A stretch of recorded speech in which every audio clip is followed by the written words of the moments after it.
My mom is a pretty chill person. She's a bit religious nowadays, but a lot of that has to do with her past, which, mind you, is pretty crazy. She grew up in the 70s and lived a fairly normal life.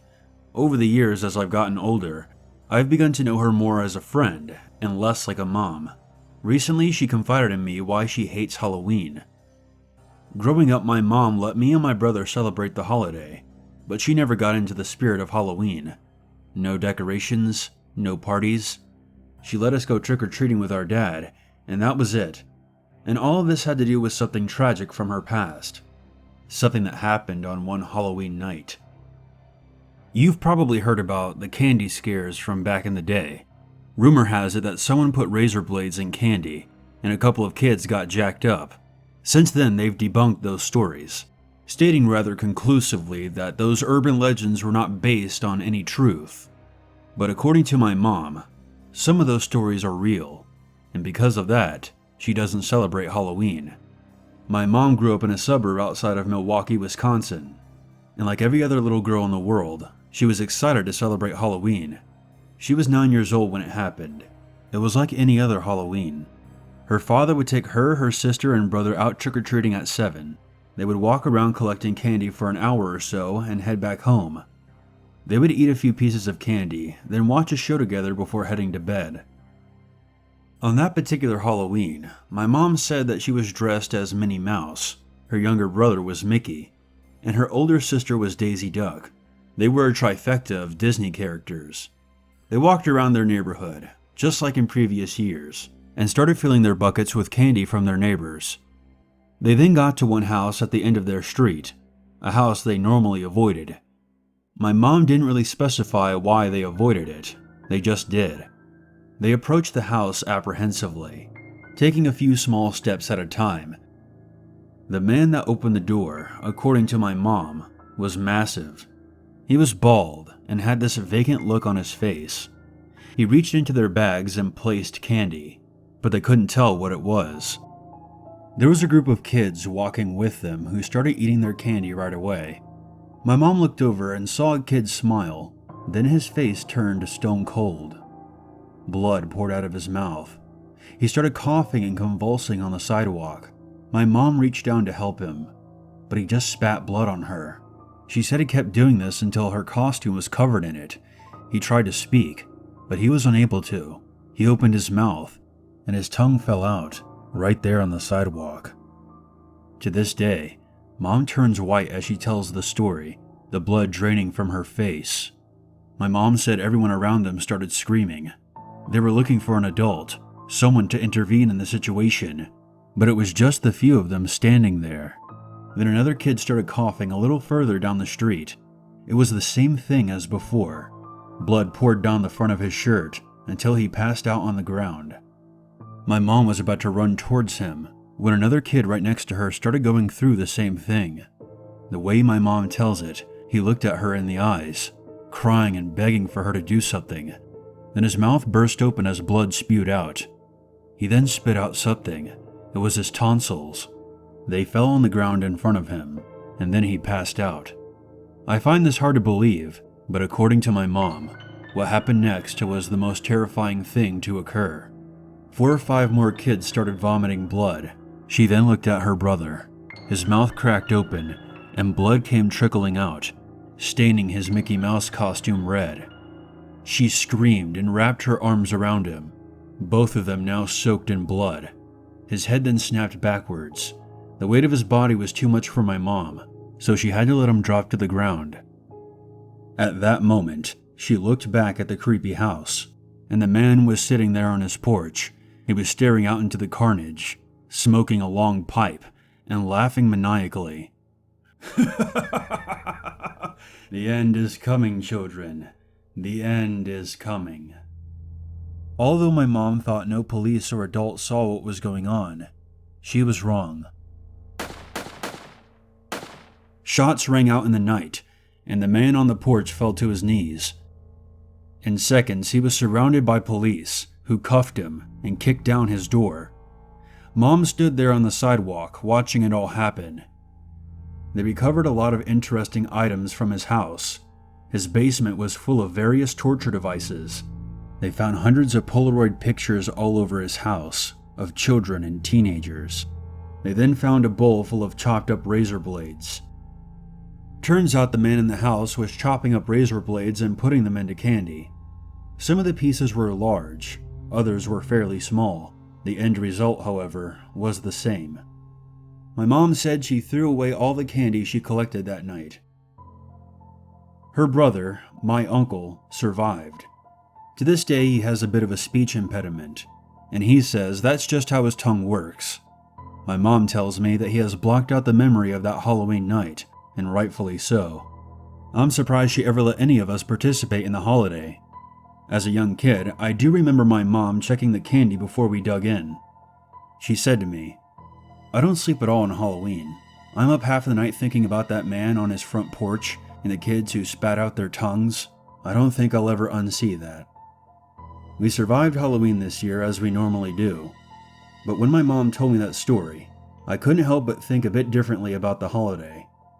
Now I understand why she stays inside and doesn't dress up, and why she hates Halloween.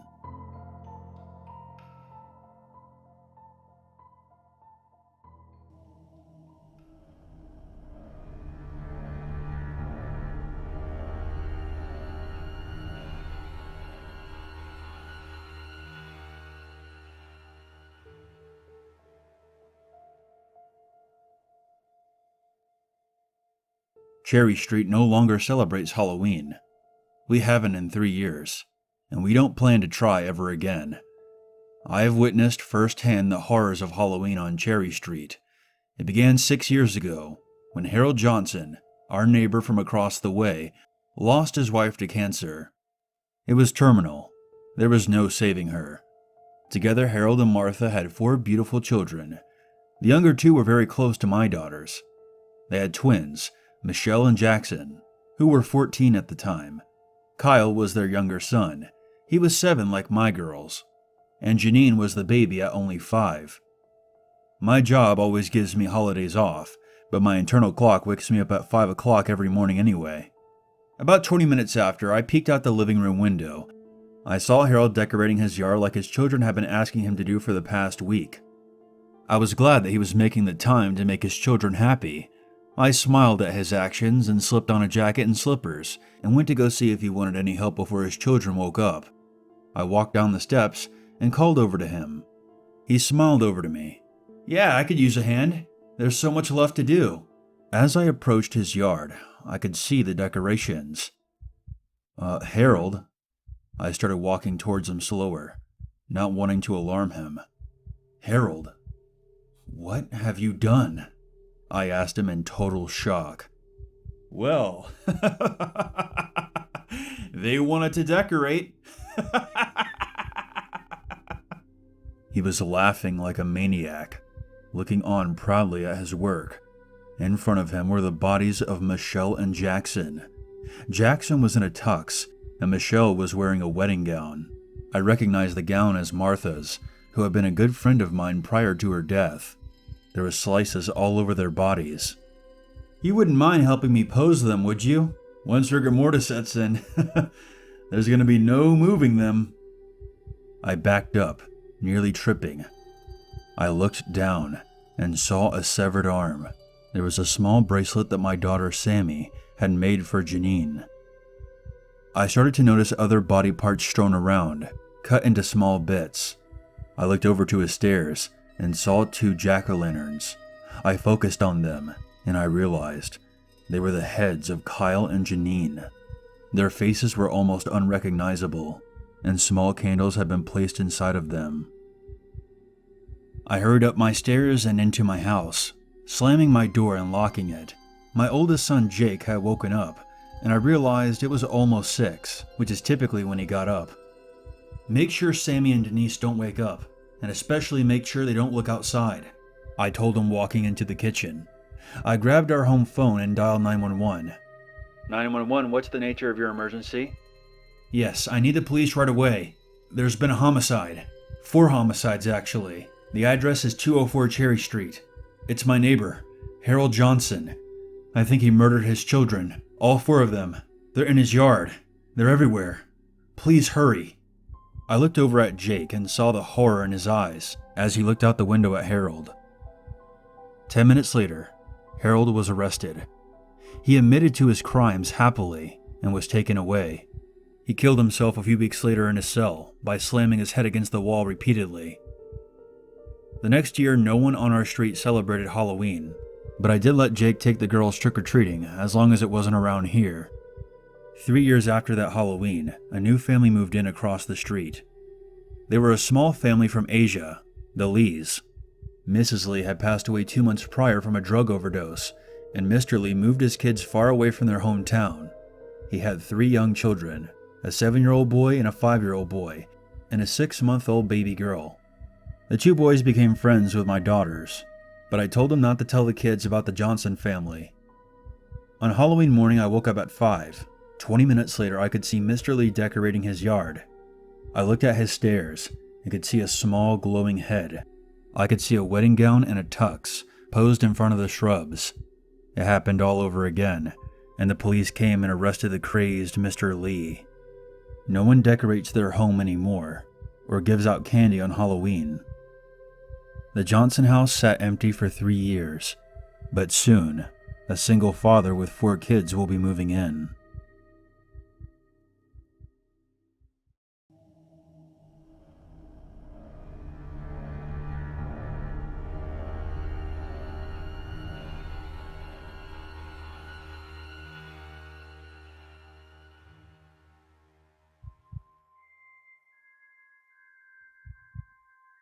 When I was 12, I was gearing up for an awesome Halloween out with my friends.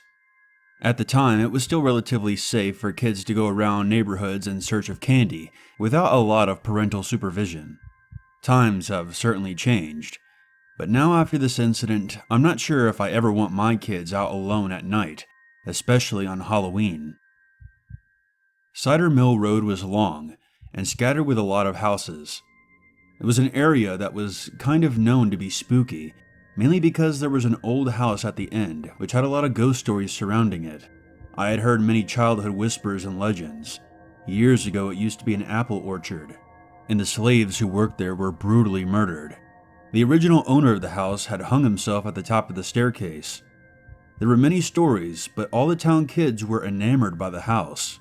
We would ride our bikes by the house in hopes of catching a glimpse into its history. We were all certain that it was filled with all sorts of paranormal activity.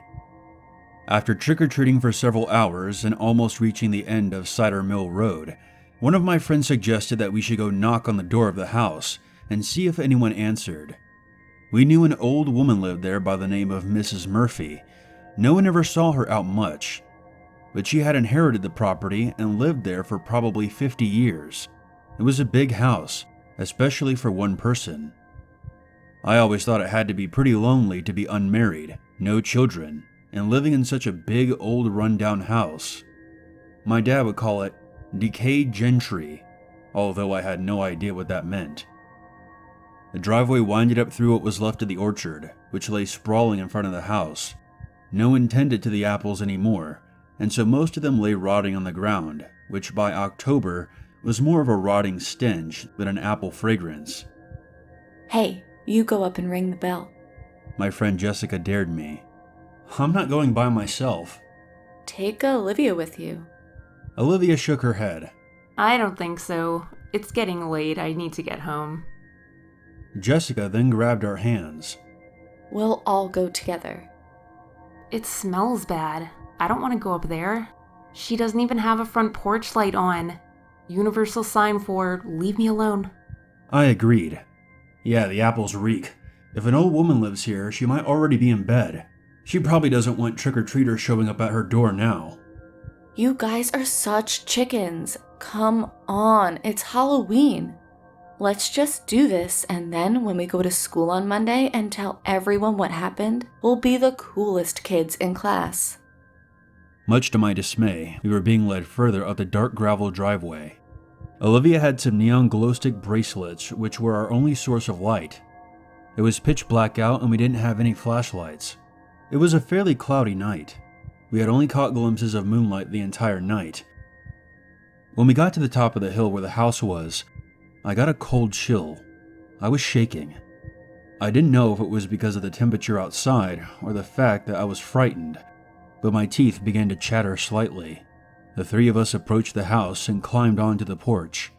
Jessica then pushed me forward. Ring the doorbell. I'm not going to ring the bell. She pushed me again. Just do it. I stepped forward. My eyes had begun to adjust to the darkness, and I could see the door in front of me. Although my hand was shaking, I reached out for the doorbell and pressed it. Immediately, Jessica and Olivia started giggling and screaming, and they took off running, leaving me standing on the porch. I heard a noise from inside the house. I darted off the porch, but I ended up tripping and fell face first on the grass. My bucket of candy spilled onto the ground, but I was too scared to bother with it. I was trying to see my way to the driveway, but it was dark. I could hear the girls giggling in the distance, somewhere ahead of me. "Those bitches," I mumbled under my breath. My feet hit gravel, and my heart was pounding. Why was I so scared? I was now on the driveway, away from the house. I was safe. The front door didn't even open. I told myself not to be afraid. We were just being dumb kids. I was breathing heavy, so I slowed down to a walk. I could make out headlights down Cider Mill, so I knew I wasn't far from the main road. Those girls would be waiting down there at the end for me, and I was going to give them a piece of my mind. "Girls are stupid," I said in a low voice. Suddenly, out of nowhere, two hands were grabbing at my chest from behind. Something was pulling me, and I let out a scream. Something had a hold of me. I could hear it snarling and hissing. I tried fighting it off as it dragged me over to the side of the driveway. I could see the outline of an apple tree in the moonlight. I could smell that rotting stench. I was only 12, but I was fighting as hard as I could. I was screaming and yelling. Whoever had me was not letting go. I felt sharp nails digging into my chest as it pulled me towards the apple trees. "Who are you? Let me go!" The clouds must have moved away from the moon, because for a moment again the moonlight was shining down, illuminating the orchard around me. That's when I saw it. What had its arms around me was an old hag. She looked like she was half dead. She had flesh that looked like it was rotting away from her face. She was still gurgling and snarling at me. I managed to twist myself loose, and the second I did, I felt her sharp nails on my back, but I took off running. I ran through the orchard, dodging trees. I felt the rotting apples squishing and oozing under my feet. At one point, I slipped and fell into a pile of mush. I finally made my way to the gravel and didn't stop until I was at the main road. Of course, my asshole friends were posted up waiting for me, but the minute they saw me running, they didn't laugh. Somehow we managed to get to a neighbor's house, where my parents were called. My friends explained what happened and how they left me at the house. I had scratch marks on both my chest and back. My parents decided that we needed to contact the police and make a report. The cops thought it was probably just a Halloween prank, just some teenagers trying to scare me. We ended up getting a huge lecture from the cop and our parents. The next day was a Sunday. I was really terrified about what happened and was adamant that it was not just some teenage kids messing with us. I kept telling my parents over and over that it was something else. My mom finally told me it was enough. It was over and done with, and we didn't need to go over it again. By early evening, I had settled into being a bit calmer about the whole thing when the phone rang. My dad answered, and after a few minutes of, "Yes, I see. I understand," he hung up and came into the den where I was watching television. My mom was sitting in her chair reading a book. My mom asked who it was. He then looked at us both with astonishment. "That was Deputy Richardson from last night. He went over to do a check on Mrs. Murphy after they couldn't reach her last night for questioning. Mrs. Murphy was found dead inside of her house. The coroner estimated that she had probably died back in August. The house wasn't broken into or anything. The only thing they found was your bucket of candy, which was all over the ground like you said." He then asked, "Didn't you say it was an old woman who grabbed you?"